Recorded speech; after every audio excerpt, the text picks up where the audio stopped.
to the Advertising Hour with me, Scott Colner, and my guest today is Alex Williamns of MeCHo Radio. Hello to you, Alex. Hello, Scott. How are you? I'm very well. It's the end of my working day here over in the UK. I put a kind of provisional title for us to talk about the secrets of podcasting that nobody hears. And the reason I say that and to introduce you is, I mean, you are all guns blazing with podcasting. I am so impressed and so inspired by investment in podcasting from you, the diversity of your podcasts, and the way you've neatly wrapped up a concept or a brand for each podcast. So on that note, could you maybe introduce yourself and just talk me a little bit through your background and what led to podcasting and where you're at in life? Yeah. Okay. My background. Wow. Do I have a background? I'm Canadian, proudly so. What is my background? I do marketing for work. That's my day job. That's what pays my bills. And I got into podcasting because I wanted to, it was a medium I wanted to try. I wanted to kind of see if that was something I could get into. And then I wanted to become a better listener because I didn't have any interest in listening to other people's stories or asking them questions. I was very, very focused on telling my own ideas and sharing my own ideas. And so I got into it with my show, My Wax Museum. And that allowed me to sit down. It forced me to take an hour every week and just listen to their story and learn about them without, selfishly taking up time with my stories that at the time I thought were certainly more interesting. However, over time, I've realized that's not the case. And on top of all of that, I'm also a student. I'm studying to be a high school teacher. So lots of fun, big background. Yeah. What else do you want to know? We'll get into all of that. Don't you worry. But one thing I am fascinated by, as you were talking through, is you said kind of with the start of your My Wax Museum, it was a way for you to set an hour aside to listen to essentially practice your listening skills. Was there a trigger moment that someone said to you, Alex, shut up, you're talking too much? Or was it something that you were just more self-aware of, and so you made the decision yourself? There were definitely many trigger moments where people said, Alex, shut up, you're talking too much. However, I didn't listen because I was talking. I was too busy telling my story. So it was kind of like an over time thing. I eventually realized, this probably isn't healthy. I started to notice that I wasn't, when people were telling their interesting stories, I wasn't even listening, I was paying zero attention. And I'd sit there the whole time and think, okay, what am I going to say? When they're done talking, I have a story, to go with this. And I'm sure that they'll love it and it'll be great. And, and I just waited. I just lay in wait for people to finish their talking so that I could start mine.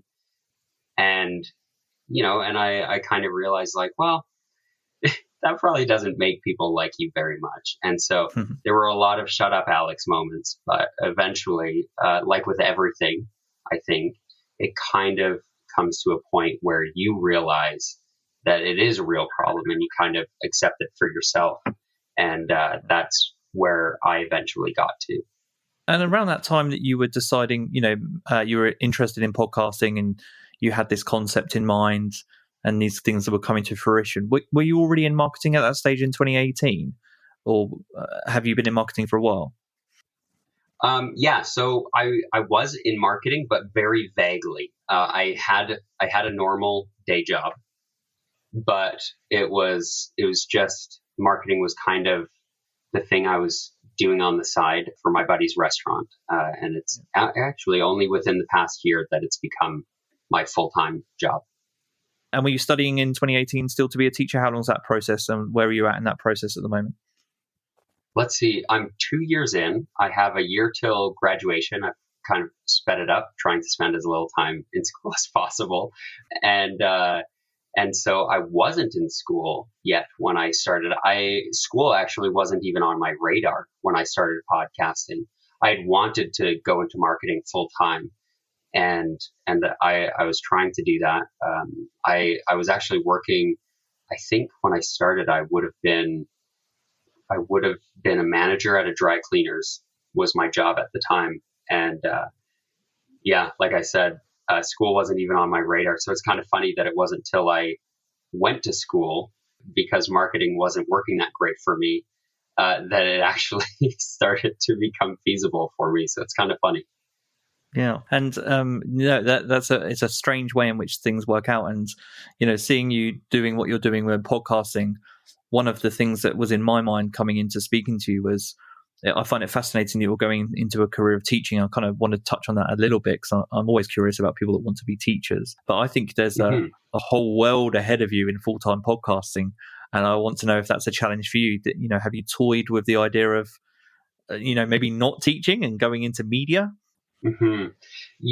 Yeah, man, I have toyed with every single idea you can think of. I've probably thought, that'd be really cool. And so, yeah, I've thought, okay, at what point would I drop the education career and say, you know what, actually, marketing's going really, really well for me, or podcasting is going really, really well for me. I'm just going to stick with that. And I don't really know at which point I would say that, because for me, frankly, and this probably sounds like a very cheesy answer. For me, becoming a teacher, it's not about the money. It's not. I mean, summers off will be nice. Having a steady job will be nice. But I really want to learn about the education system.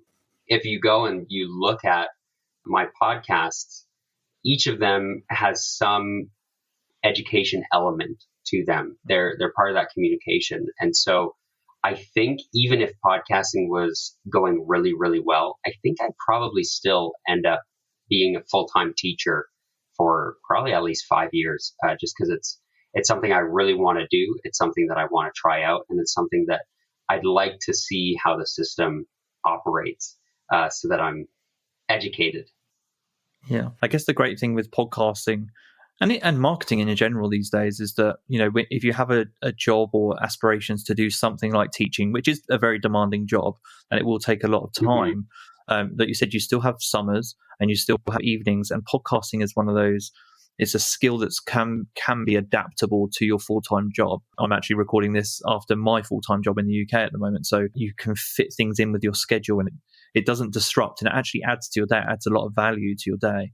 I really enjoy either starting or ending my days with podcasting. It's actually quite a nice transition into the rest of the evening or day or whatever. So I mean, I think that's something that hopefully for you, podcasting, when you do move into full-time teaching, is something that you continue to do. I imagine that's been on your mind and something you're hoping to do.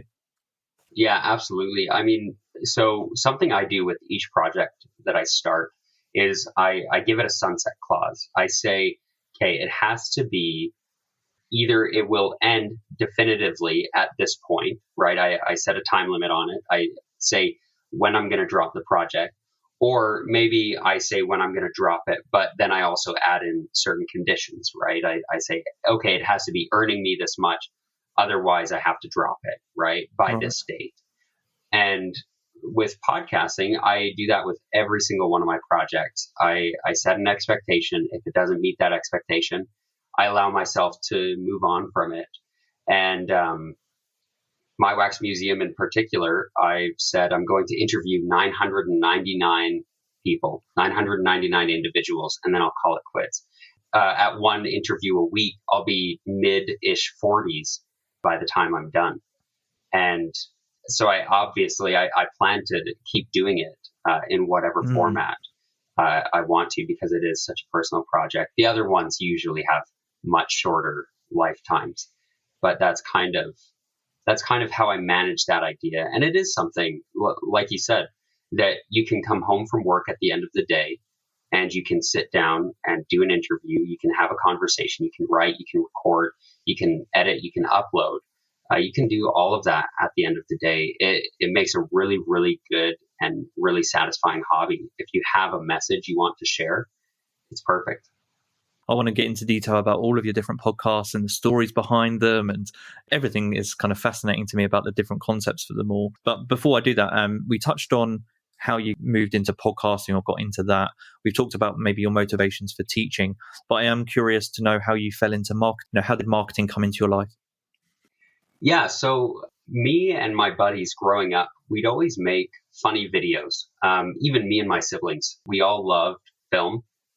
My mom always had film cameras and stuff, so we'd play with those. I remember one time we pretended we were having a beach day because in Alberta, where I'm from, we don't really have any beaches anywhere, so we had to pretend. And it's this video we made as kids playing pretend, and we edited it, and we told this story throughout it. And then as I grew up doing these videos with my siblings and with my friends, and then eventually one of my buddies opened a restaurant. He opens this restaurant back home, and he says, I need to get the word out. And he says, Alex, you have a camera. Would you mind taking some pictures and doing some video for me? And I said, yeah, sure. And he paid me with sandwiches from his restaurant, which is amazing. That was like the perfect payment for, I think I was probably 16 at the time or something. I'm desperate to ask, were they good sandwiches? Oh, they were amazing. Oh, dude, I'm going to send you a link. Okay, this place, it's called Around the Bend. If you're ever in Calgary, Canada, you need to go here. I'm going to send you a link, and you can see how good these sandwiches are at. Just remind me after. It's like unbelievable. So sure. I take these pictures and these videos, and he pays me with the sandwich, and then I put them out, and it starts getting decent response because of this work that I've done. We have hundreds of 5-star reviews, and like it just helps get the word out. It shows the art, because I think food is just as much a visual thing as it is taste thing. And so I start doing that and work for sandwiches for like years, because I have another job. It was kind of fun. I'd get to go, I'd take a quick video and I post it on Instagram, and I eat a free sandwich, right? Like that's easy. And then eventually I kind of gathered a couple more clients that I've done work for, and have been fortunate enough that now I don't only get paid in sandwiches. So life's pretty good. I get food and money now for doing something that honestly I would do for food. When you introduce yourself to your first class, when you become a teacher, that has to be your intro. You can say, I no longer get paid in sandwiches, and I don't want you to ever be paid in sandwiches either. That's the intro to your class. Oh, that's a great. That's it. So I've kind of got an idea now about how all of those things may be combined. And I remember, I think, listening or reading, you talked about cameras. I think your mother is a photographer. Is that right, or was? Yeah, she does. She does a lot of photography. That makes sense. That explains a lot. And it's funny as well that you said. I think there's creativity can often be associated with objects. So, sometimes if you're the person with a microphone, or you're the person with a camera, I'm in marketing, so quite often people think that I just know anything about the internet, anything to do with technology. People assume that I know.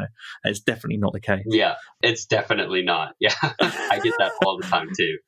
Yeah, but it's funny how that continues to be kind of an association. I'm curious now, so you talked about how you got into podcasting, or maybe what your goals for your first podcast were. But back in 2018, can you maybe talk about some of the podcasts that you were listening to that maybe inspired you to get into podcasting yourself? Yeah, so there were a few. So I've been listening to the Art of Manliness podcast almost since they started. It's a huge podcast. But I remember that was the first and only podcast I listened to for years, probably, for almost 7 years. That was the only podcast I listened to.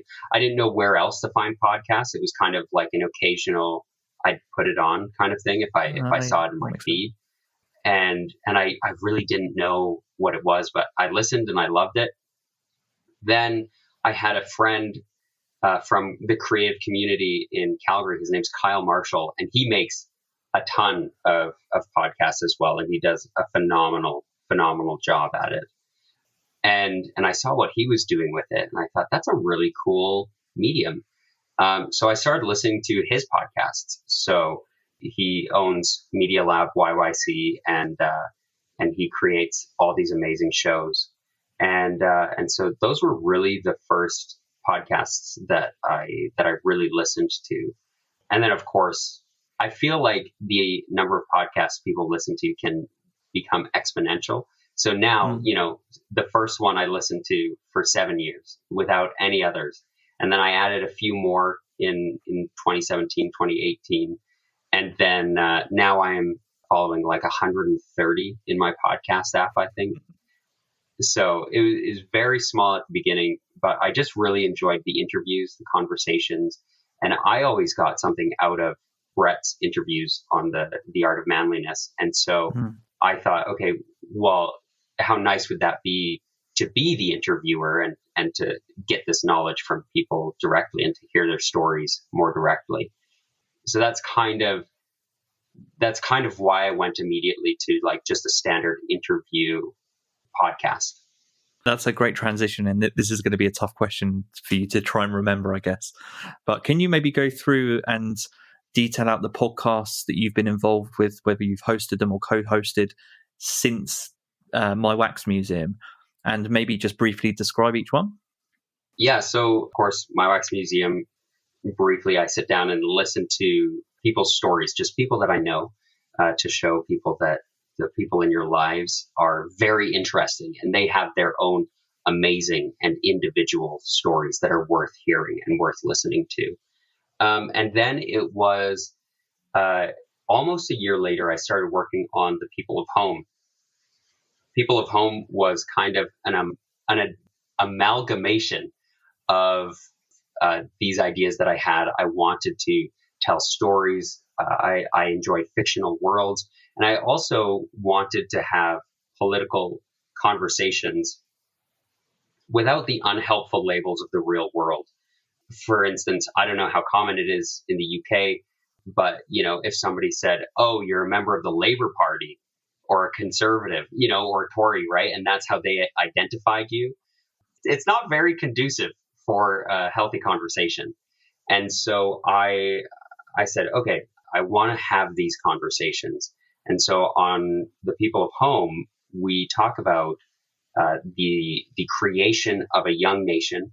The audience gets to play the citizens, voting on things and sharing their opinions on different things going on in the nation.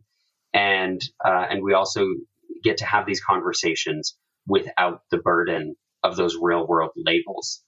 So there's no capital L liberals or capital C conservatives.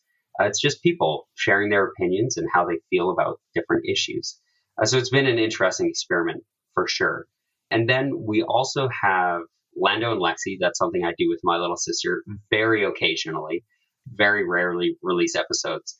But it's my twin sister and I sit down and have conversations and talk about things that we enjoy and things that we like.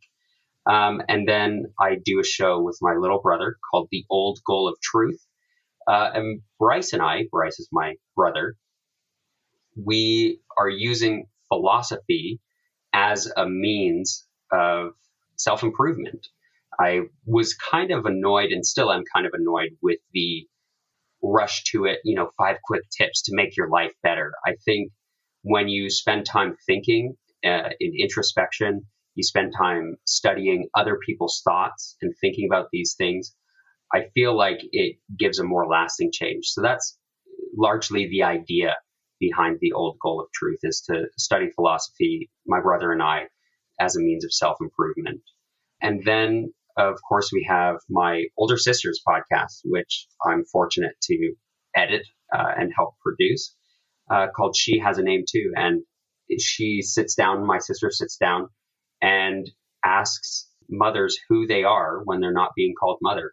When she became a young mother, she found that people stopped looking at her as an individual and started thinking of her more as, oh, you are the mother of this child, right? And she kind of got frustrated with that. And so she wants to help mothers find ways to express themselves as individuals and feel more like individuals when a lot of people, depending on the culture you live in, might see you as just a mother, which, people like to be who they are, not just who they are to other people. So that's the long list of shows that I work on. I've of course guested on other shows, but are you working on any at the moment? I think I remember seeing another that was planned. I can't remember the name off the top of my head. Yeah, so there is one that's planned. It's kind of I've hit a few roadblocks with it. It's called It's Always Sunny in Lilibel, and it's kind of that was it. a spoofy spin-off of the People of Home. In the world where the People of Home is based, there's this other country called Lilibel where everybody's always happy, everything's always great, and so I thought it would be a fun little spin-off to do. So we'll see when that comes out, but it is still being worked on. It's just kind of slow right now.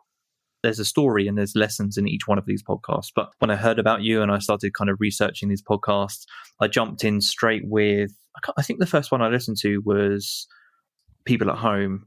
Yeah, the People of Home. And I listened to the first episode and I was like, what the hell is going on here? It was so different to anything else that I'd listened to. I think it's very ambitious, which is great.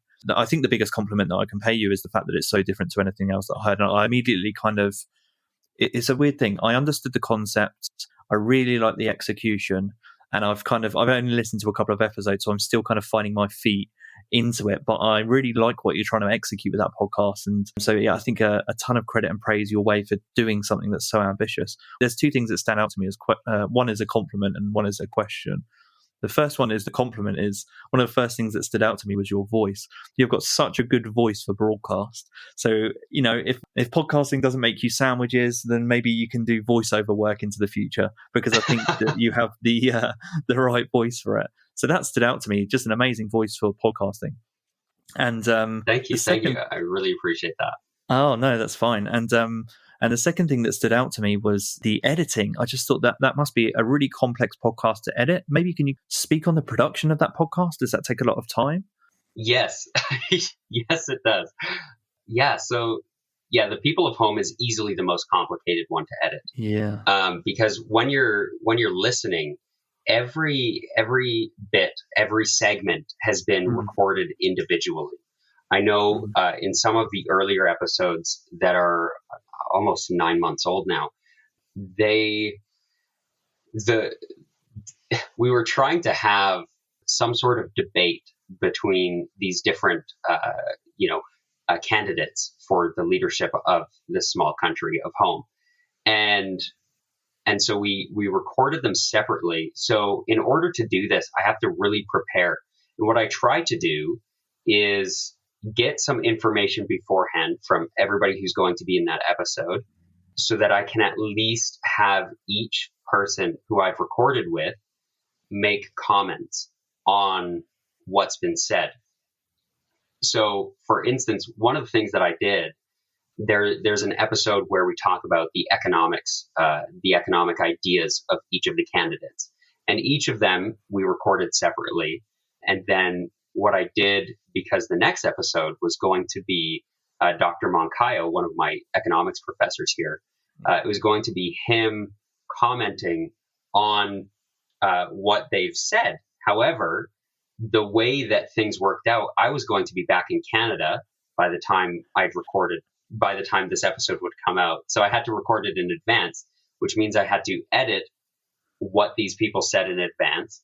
And then I had to send it to him privately so that he could listen to a rough cut of the episode beforehand.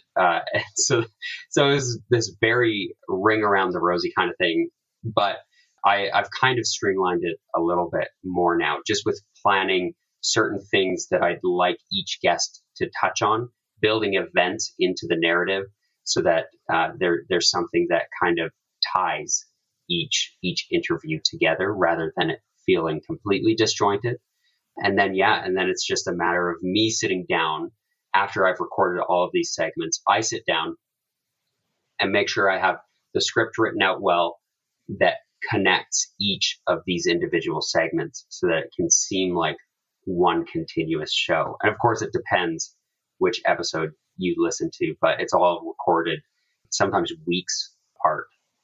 Yeah, no, that's great insight, because like I said, the production value comes across and the amount of effort comes across. You can just hear it and feel it in the way that it's put together. So I was so impressed by that, and my mind, I know how much time research, editing, and then just interviewing takes out of my life just for these one-to-one interviews.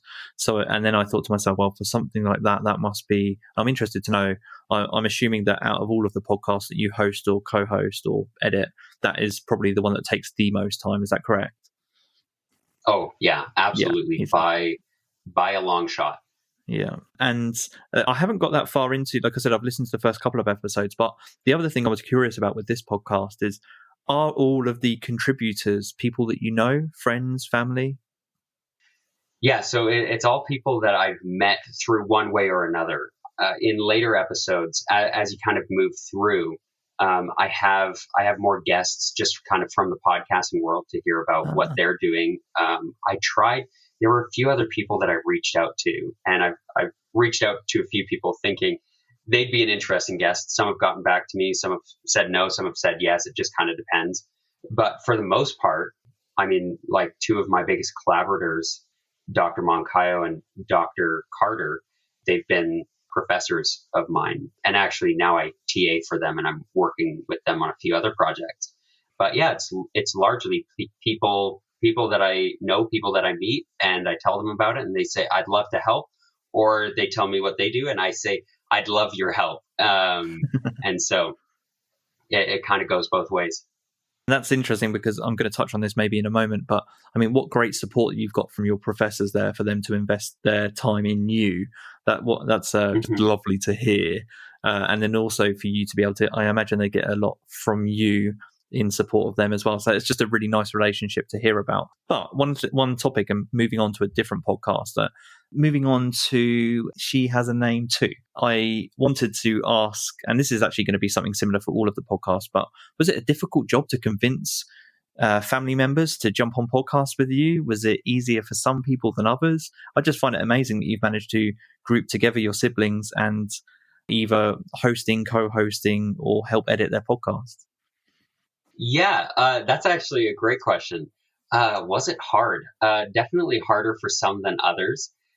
So Jerica, my older sister, we've always been really close, and I've talked to her about doing a podcast before, and we had thought of a few ideas, but never really gone anywhere with it.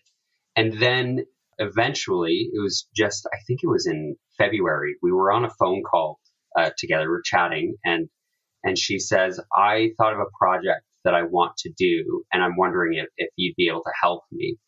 And fortunately, I was just about to go visit her. She happens to live in California, and I was just about to go visit her for a week. And I said, absolutely. So I packed up my podcasting equipment, and I took it with me to California, and I showed her how to podcast, and I showed her how to do all of this. And for her, it's really become more than just a podcast. And she's kind of taken it. She does a lot of stuff on Instagram to talk to other moms and to kind of join in that creative mother community where she and other young mothers talk about things that they're working on and things that they're using to express themselves. So I really actually didn't have to convince her to do this project, but I did. I think I definitely showed her that podcasting was a really cool tool that can be used to communicate certain messages. And she's just taken it and run with it. She's got the whole next season planned out. She schedules all of her recordings. And she's loving the conversations that she's getting to have and the connections that she's getting to make through it. So that's been really, really cool and awesome to see. Yeah, I imagine that she must have been inspired by the fact that you kind of showed her that it's possible, and so that maybe helped the conversation and eased her into it. But the thing that I also find fascinating about what you just said, and just about podcasting in general, is that you can have a conversation with someone that can then lead to an idea. So it might be that podcasting is the thing that she does, but then you just mentioned, I haven't seen this, but I'm going to check this out after, is she could have an Instagram account that then takes off the back of the podcast that's even more popular or more engaging than the actual podcast itself. Or, it can just go off on it can branch in different ways that you don't expect. And so that's really interesting to hear. Sometimes I hadn't really thought about it that way before, but sometimes podcasts can be the roots of an idea. And then you kind of start to grow into different areas as the podcast grows and you get more comfortable with the conversations. Yeah, exactly. And if I may add to that as well, it's when you have that message to share, right? It doesn't have to be tied to one medium. It can extend to other things. And I mean, you're in marketing, you know that a company has a message to share. And when a company uses its Instagram, it's about sharing that message. And you can find different creative ways to do that. I mean, her Instagram, called She Has a Name Too, shares the same message as her podcast, but it uses different ways to do it. And so it's just very interesting to see how you can effectively use these different tools to your advantage. And are you still helping her with editing on that, or is she taking that on herself? Oh, I'm still doing the editing. At the beginning, I tried to, be like, you can do the editing. Yeah, no, I'm definitely still doing the editing, which is understandable. I mean, she already has hard enough time trying to make sure that she's recording during nap time and stuff that, to try and get her to sit down on the computer for hours at a time doesn't really work that well, but I'm happy to do it. I love it. It's a very positive and uplifting project. And again, just the concept of kind of mothers having this entire lives that sometimes you don't realize, and skills and hobbies and interests and, things that come to the surface in those conversations are really fascinating. Again, I listened to a couple of episodes and I just immediately understood the concept and thought that the stories that were coming out from those discussions were really interesting. So yeah, I can imagine that's a great and positive, feel good project to be involved with. I'm going to move on to another one of your podcasts, and the one I'm fascinated with more the recording aspect of this is Lando and Lexi. And I think this is the one that you said was most infrequent, and but yet you're still creating it. And actually, just thinking about all of these podcasts, if this is the most infrequent, then I guess the diversity of the different types of podcasts are something that's quite motivating for you as well. Yeah, I love the diversity that I get to play with. And that's part of the reason why I do so many different projects, because it gives me these experiences just to see, what things work and how to make them work and how I can do this and how I can communicate that. It's really, it's one big experiment for me. And do you think it's the same for your sibling in this case? Yeah, I think for me, I kind of, I don't know, I definitely roped all of my siblings into this. And particularly with Lando, my twin sister, she's a lot more reserved than I am. And so I take care of all of it. I basically use the podcast as a vehicle to have conversations about things that we love between ourselves. It's been interesting. It's mostly my experiment, and I think my siblings are just kind enough to let me experiment on them. Yeah, no, that's an amazing thing. I mean, not getting too much into family because I don't want you to feel this is too intrusive. But I guess the other thing that comes across to me is just such a great family bond between you all. And actually, I might as well touch on this question now. Do you think the podcasting has brought you all closer together in your relationships with them in particular? Definitely. I would say definitely, but I'd say in different ways for each sibling. I actually, believe it or not, I have other siblings other than the ones I do podcasting with. I come from a big family. So I haven't roped them all into it yet. Soon, though. Soon. That's my hope. So the one that Jerica does, Jerica and I have always been really close. So we've always chatted, very regularly. And so that, the podcast is more kind of given us a way to share our talents with each other. For Lando and I, we've also been very close, but we're more close when we're together and we don't keep tabs on each other as much. But it's been a fun thing that we can try out and that we do. And then the one I do with my brother Bryce, The Old Goal of Truth, with that one, it has absolutely improved our relationship. Because of the podcast, we talk probably, honestly, 30 times more often than we would otherwise. We were never, I'd never say that we didn't get along, but we definitely weren't as close. And so doing this self-improvement project together has really helped us bond and keep in touch. And because of it, we actually talk every day because of Wow. the podcast. Yeah. So I'm going to move on to that podcast. This is actually my personal favorite out of the ones that you've worked on. I've listened to a few episodes of this, and again, it's not only the concept, the kind of branding of it. I like the forum for, it's not debate, it's discussion about perspective between you and your brother about topics which can be debated, philosophy. Mm-hmm. And it's just it's really nice to listen to hear your perspectives, to hear you both give each other time. And there's just I used the word feel good for another one of your podcasts before, but it's a kind of feel good environment, but actually some really interesting discussions are posed from it. And with some of these with philosophy, just hearing the perspective and how two people's perspective, even as brothers, can be so different is actually quite fascinating. I can see how that might have brought you closer together. And actually, I imagine, even though the episodes are fairly long, I think the ones I've listened to are around maybe 40 minutes to an hour. But I imagine there's a lot of kind of messaging between you both about the things that come up in these books as well, outside of what's recorded. Yeah, there definitely is. We're talking throughout the week, talking about what we're learning. We do take notes, and we share a few of them in the Google Doc just to kind of give a heads up. These are the questions I'm going to be asking. This is kind of what I want your perspective on.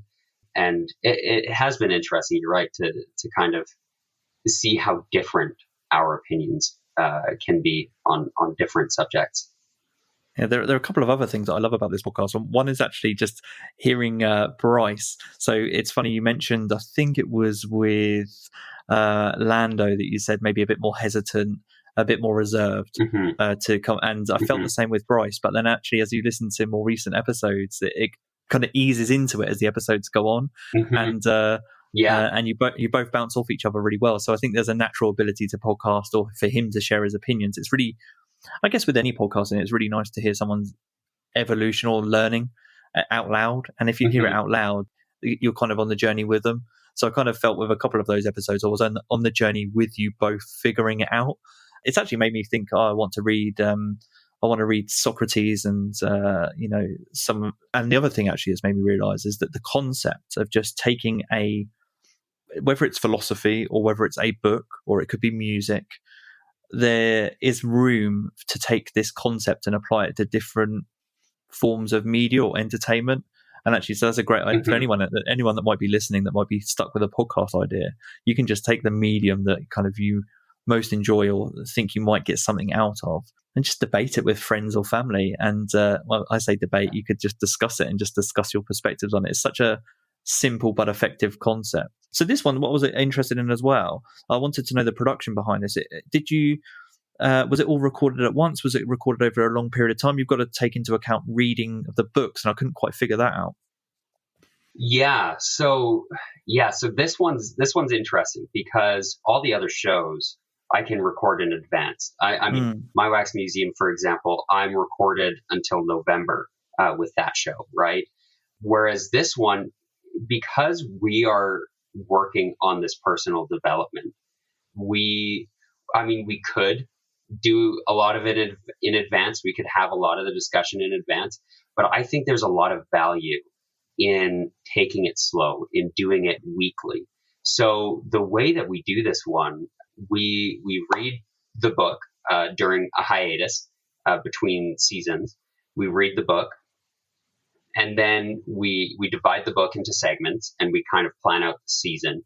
We say, okay, we'll talk about this segment then, this segment then. Some books are easier than others. Some, with what we're studying now, Nicomachean Ethics by Aristotle, it's very, very simple. It's divided into books. The book is divided into, I think, 10 books, and we just take one book a week. So we've read it already once before we start the season. And then the first week of the season, leading up to that first episode, we read that first section. And then we come together on Sunday, and we sit down Sunday morning and we hit record, and we discuss what we got out of it on our second reading and how we feel about it, and what were particular insights we found, And especially, and this part's really important for me, is that we find things that we can take into action and that we can move forward in the following week, being mindful of how we're choosing to improve ourselves as individuals. And then we do that each week. So by the time we've finished the season, we've actually read through the book twice. And Bryce and I are both very slow readers, so we intentionally take it very slow, one section at a time, 1 week at a time. And it just kind of allows us to stretch out our thoughts on the matter and really take the time that we need to think about it. So each episode, fully recorded in one go every Sunday. We read from the intro to the outro in order, all together, Bryce and I. There are little moments where we cut out. If one of us, is like, oh, I have to go get a drink of water or whatever, right? We cut that out, but it's all one session. And then I edit it and I schedule it to go out on the Monday. So it's a very quick turnaround for how we do it. But we definitely take our time doing the preparation for it, because getting that full self-improvement, that's what it's about, right? And so we want to make sure that we take our time to make sure that we are growing. Yeah, I think the other, I guess this is a really good habit as well, is it slows your reading down. But there's always a habit, I know that I have this habit of, I buy lots of books and I read them all fast and then I forget them. And so sometimes I'm reading for the sake of reading rather than reading to actually enjoy it and take the time to learn the lessons and feel inspired and motivated. And I think that's actually something Bryce touches on in maybe one of the earlier episodes. I remember him saying, oh, it's actually really good because I'm a slow reader and this allows me to kind of really absorb it. Whereas he said sometimes maybe in an earlier episode, he says, oh, for this episode, I rushed it a little bit in preparation for the episode. And so I couldn't take the information in.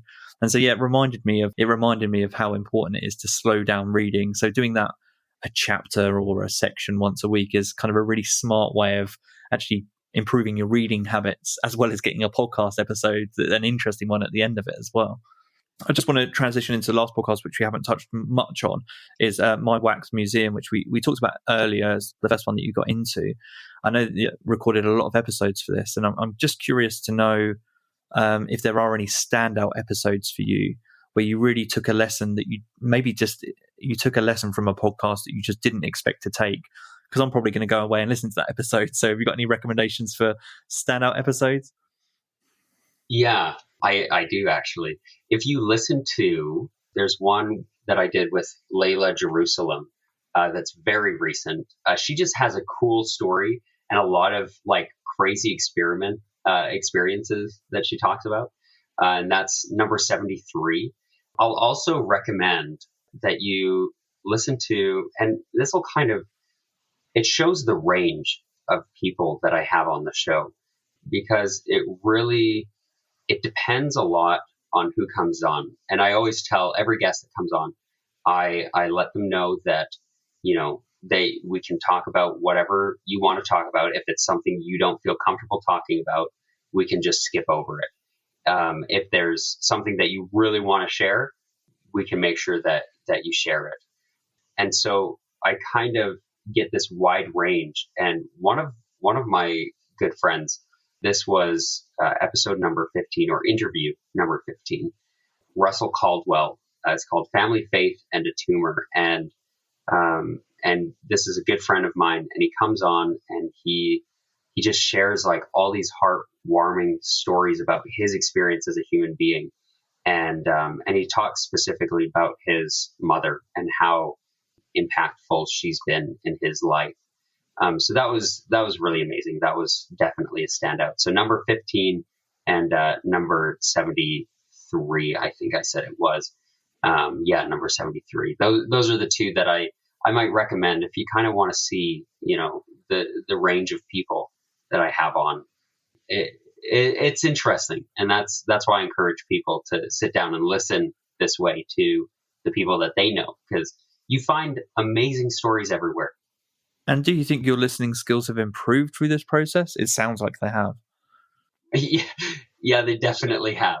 I remember the first several episodes I recorded, I I had to sit there and grit my teeth and say, don't say anything, Alex. Don't jump in. Don't interrupt. Like, just listen. And I had to force myself. And then now I'm delighted because I think all of these people have such incredible stories to share. And I'm just lucky that I get to sit here and hear it straight from them and have them share their life a little bit with me. Yeah, that's kind of how I feel talking to you right now, Alex. And the commonality between us both actually seems to be, I've never had a problem necessarily with kind of speaking over people or listening. I actually, it's something I've always enjoyed, listening more than speaking. But finding people's stories and finding stories in people that are close to you. I'm not someone who necessarily puts celebrities and stuff on a pedestal. I'm quite inspired by a lot of people around me. And I think, one fascinating thing about this podcast in particular is just you really sharing that and saying, some of the best stories and some of the best experiences are maybe right in front of you, and you might not even see them. So take the time out and give yourself permission to invest a little bit more in what's around you directly. I think that's a really good lesson to learn and something that podcast teaches. I'm curious to know, in terms of all of these podcasts, so there would have been some practical things that you've learned about podcasting, and then there would have been some personal lessons, maybe some more philosophical lessons. Can you maybe speak on some of the biggest lessons outside of kind of listening that you've learned through these podcasts? Yeah.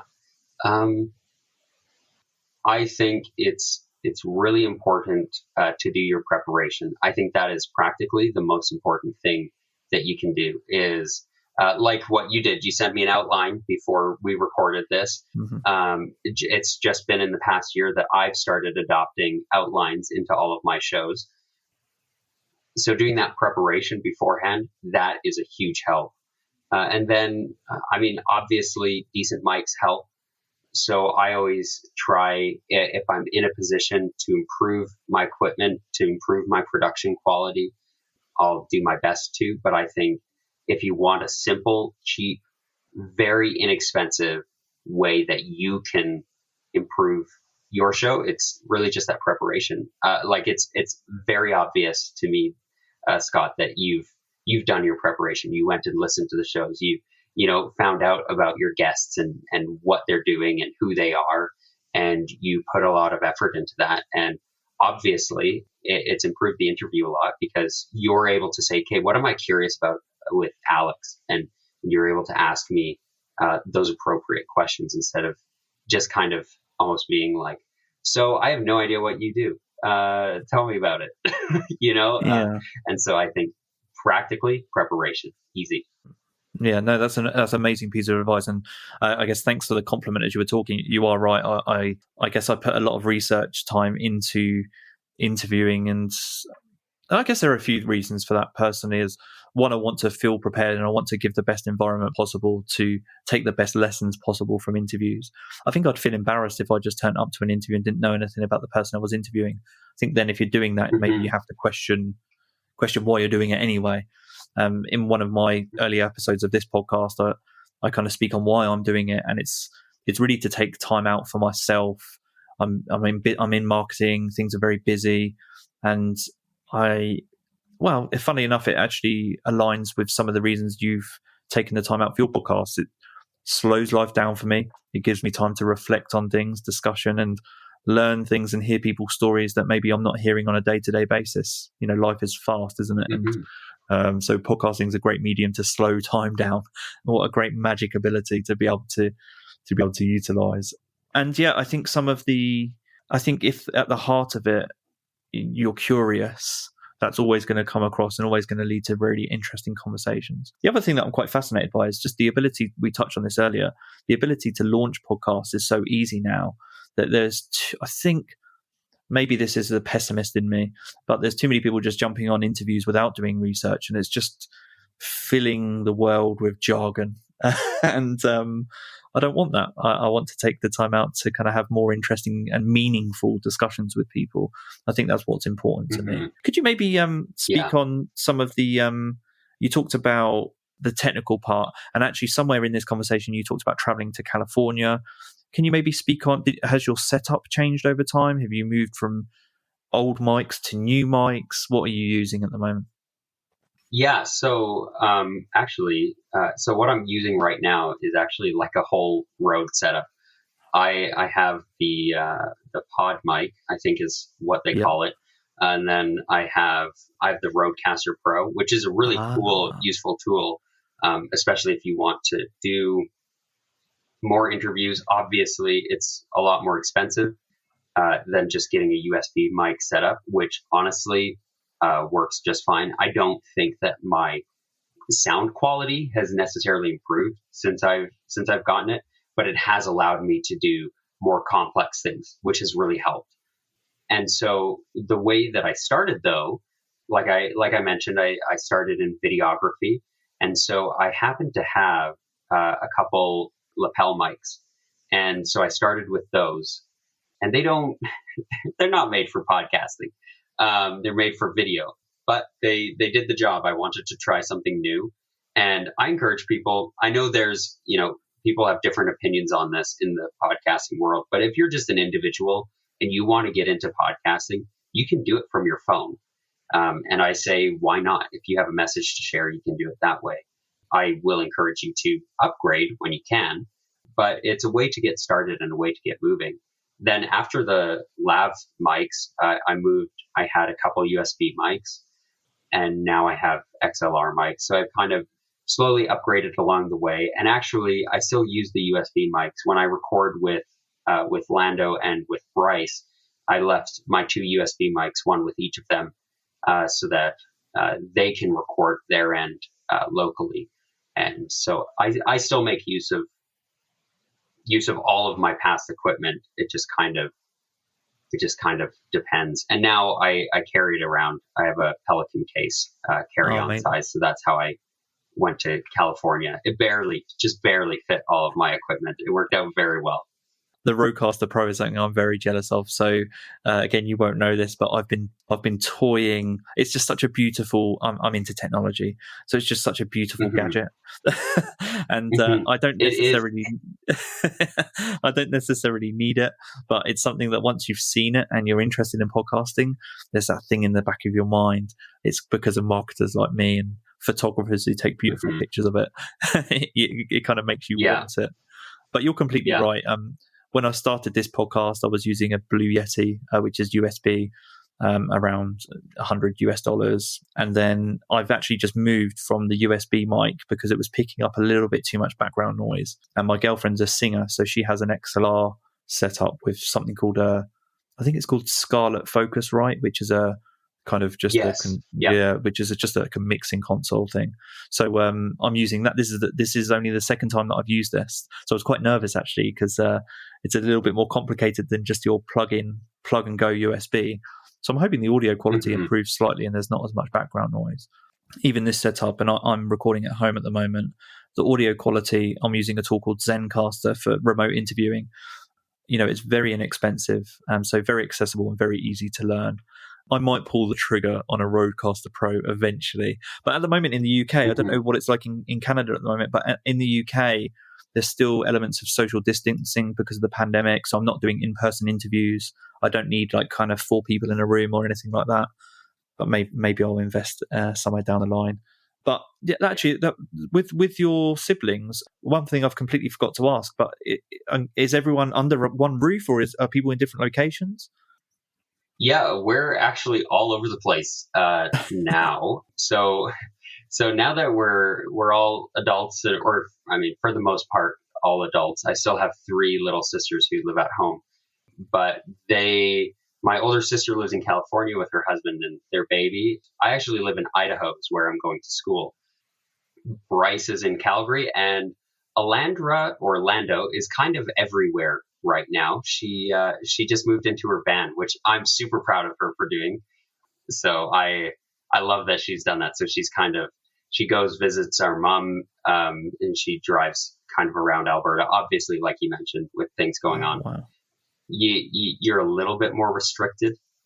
But yeah, we're kind of spread out all over the place. So technology has been a huge blessing to us right now. Yeah, and I think the one thing that we didn't discuss as you were talking is you use Zoom for a lot of these remote interviews. Is that right? Mm-hmm. Yeah. Great. Yeah. One thing just on the topic, so you kind of talked about, I guess one question that maybe we skipped over was, aside from the technical skills, are there any lessons that you've taken personally? So that could be improving your listening skills. It could just be lessons and things you've learned about yourself or learned about your siblings. Are there any things that stand out to you? Yeah, I think my listening skills, that's obviously the biggest one. That's why I got into it. And I continue to work on that to make sure I'm improving that. I think also another personal lesson, I've realized that I think the thing that I love most is storytelling. And I thoroughly enjoy the audio medium because it's simple, it's clean, you can focus on that one element. You put on headphones and you just try and make it sound right. You put this effort in, and I love having these conversations with people. So getting to tell these stories, share these stories, imagine these stories, that's really what my life comes down to. So in a way, if you want to, call it my calling, I'd probably say that was it. Not necessarily podcasting, but storytelling, getting to share and tell stories. And in closing, because this is a great transition into a question that I wanted to close on for this episode today, I wanted to just ask you, who are your favorite storytellers? Oh, man. And that could be film, books, it could be fiction, characters. Who stands out to you? Yeah, okay. I have a couple people in mind. My favorite storytellers, I have to give props to George Lucas. I am a huge Star Wars fan. And I think that ability to create a universe that so many people can escape to is a gift. And I think that's amazing. I also need to give credit to one of my dungeon masters or game masters when I play tabletop role-playing games, Josh, who I've actually interviewed on My Wax Museum. He is a great storyteller because he builds the world, and he's one of those, I don't know if you've ever played Dungeons and Dragons or anything like it, but he creates this world, and some game masters are more controlling than others, but he opens it up for us, and he just kind of lets us tell the story with him and really encourages that group storytelling idea. So those are probably my two favorite, at least the ones that come to mind right now. Obviously, there are so many amazing storytellers that I think that we're gifted with. To answer one of your questions, I haven't actually. I'm not really into or haven't played Dungeons and Dragons, or I'm into that scene. I've got a friend that really is, and one thing that I do know from people that I've met that are really into it is that the ability to detach from life for a short period of time and just enter that zone. It seems to be such a healthy release. And so I can see why it's so fascinating to me that came to mind to you. You had George Lucas and then someone else who you spend a lot of time with, completely different characters. But the one consistent thing for me, for anyone that I've ever spoken to who's plays Dungeons and Dragons and is just into that kind of scene, it is that ability to detach and really enjoy it. And it always comes to mind when I'm in discussion with people that are interested in it, is that storytelling aspect of it. It's something that they really look forward to. They look forward to the next time they get to continue the story. I lied. I've got one more question for you, just because we're just in closing. Just finally, I'm kind of curious now. You mentioned that you've got 130 podcasts that you maybe subscribe to, and maybe more. By the way, I'm in completely the same scenario.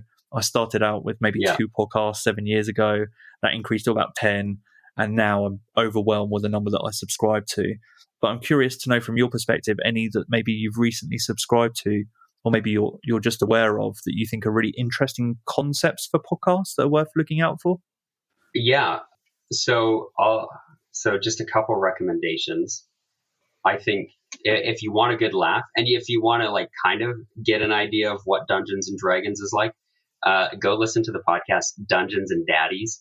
If you know who Freddie Wong is, he's a YouTuber, but he and a bunch of friends do this show called Dungeons and Daddies, and it's not a BDSM podcast. It is very funny. If you want something a little bit more intelligent. This is kind of a random, this is going to sound random given our conversation, but there's a show called 360 Degree City or 360 Degree City by Intelligent Futures. And they talk about city building, and they talk about architecture and design and urban planning and all things like that. Those are two shows that I thoroughly enjoy every new episode that comes out. So those would be my recommendations.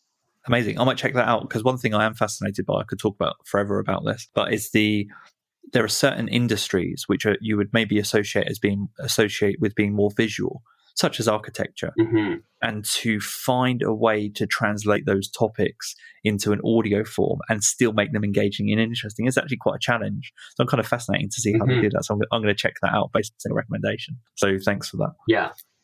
It's been such a pleasure to spend this time with you. I've really, like I said, I'm both inspired by your podcast, and they've given me a lot of motivation to think about what's around me. And I enjoyed my interview-based podcast, but it's given me a little bit of inspiration to think beyond that, and maybe how I can utilize some of my interests and the things that surround me to create new podcasts. So I'm not sure where that inspiration will take me, but for now it's very motivating. So I'm really glad that I got the time to talk to you in more detail about those projects. I'm fascinated by the journey that you're on, and I just hope that teaching brings you a lot of satisfaction when you eventually get there. And I'm glad that podcasting brings you a lot of satisfaction right now. I hope you continue podcasting into, let's say into your 40s, episode 999 for My Wax Museum. That's something that I'm looking forward to down the line. And before I leave you, do you just want to let the listeners of this podcast know where they can find you? And I'll put all of the links in the show notes. Yeah, absolutely. So you want to find all of my podcasts, you can go to mechoradio.com. That's MECHO radio.com. It's echo with an M. And that's where all the shows are. From there, you can link to all our social medias. And I also, if you want to connect with me personally, I'm on Instagram and Twitter at Alex Williamns. Williams is spelled WILLIAMNS, because I'm sure you can appreciate that there are a lot of Alex Williamses in this world. So that's where you can find me personally. I'm always on there and easy to get a hold of. So yeah, thanks so much for having me on. No problem at all. And by the way, you're the only Alex Williamns that I know that has the N. It's like a silent N in the name. So that was fascinating to me as well. And I know you're a family history nerd, so I'm sure that leads somewhere. But we'll get to that maybe another day. Yeah, absolutely. It's literally just because I had to differentiate myself. That's it. Oh, right. Well, you've just changed the course of your family history. So well done for that. Yeah. I'll leave it there for now. Thank you so much for your time, and speak to you soon. Thank you. Thanks. Take care.